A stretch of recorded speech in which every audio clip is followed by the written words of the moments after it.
ગોંડલ ને રાવણ ને અભિમાન છે કે મારી લંકા છે અને એમાં બીજા કોઈનું હાલે નહીં. મારે ને એટલું જ કેવું છે કે તમ તારે એવડા મોટા રાવણ નું અભિમાન તૂટી ગયું તો તારું આ સફા બરાબર કહેવાય.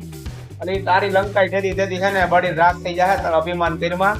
વિડીયો સ્ટાર્ટ કરીએ એની પહેલા ભાઈઓ તો લાખોની સંખ્યામાં વિડીયો જોવે છે પણ ભાઈઓ સબસ્ક્રાઇબ નથી કરતા. જે આ મિત્રો વાત કીધો તમને ખોટું લાગતું હશે ભાઈઓ, આપણું યુટ્યુબ ચેનલ ની અંદર જેટલા પણ લોકો જોવે છે ને વિડીયો 90% લોકો સબસ્ક્રાઇબ નથી કરતા. જે આ મિત્રો વાત કીધો તમે ડેલી ભાઈ વિડીયો જોવો છો પણ સબસ્ક્રાઇબ નથી કરતા તો રાહ કોને જોવો છો, જલ્દી ભાઈઓ સબસ્ક્રાઇબ કરી લો. જેથી મિત્રો વાત કીધો જે પણ વાયરલ ટોપિક વિડીયો આવે એ સૌથી પહેલા તમારા સમક્ષ આવે. તમારા સમક્ષ મિત્રો વાત કીધો આવે તો ભાઈ સૌથી પહેલા તમને મિત્રો વાત કીધો મારા વિડીયો જોવા મળી જાય. હવે તમને બધા લોકોને ખબર છે કે ગોંડલ છે એ સરસામાં છે ને સરસામાં રહેવાનું ખાસ કારણ તો જે રીતે મિત્રો વાત કીધો તમને લોકોને ઓલરેડી ખબર પડી ગઈ છે.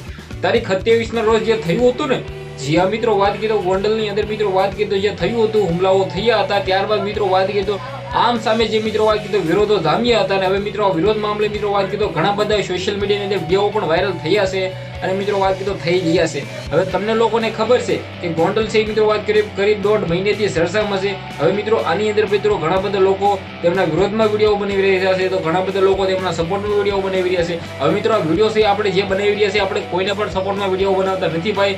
જે પણ મિત્રો સોશિયલ મીડિયાની અંદર વાયરલ વિડીયો થતા હોય છે એ અમે તમારા સમક્ષ લાવતા હોય છે. હવે મિત્રો આ ભાઈ જે કહ્યું છે આ ભાઈનો પણ આપણે કોઈ પણ પ્રકારનો વિરોધ કરતા નથી ભાઈ. આ ભાઈ તેમના મંતવ્ય પણ તે મિત્રો સાસા બોલ્યા હોય બાકી તમને લોકોને ખબર છે કે સોશિયલ મીડિયાની અંદર ભાઈ કોઈ પણ લોકો છે કઈ પણ વિડીયો વાયરલ થતા હોય છે ને થઈ રહ્યા છે. તો આ વિડીયો વિશે તમે શું કહેશો? વિડીયોને શેર કરીને સબસ્ક્રાઇબ કરવાનું ભૂલવો નથી. આજના વિડીયોમાં આટલી જ માહિતી. આપણે એક નવો વિડીયો મળી ત્યાં સુધી બધા જ લોકોને જય હિન્દ જય ભારત.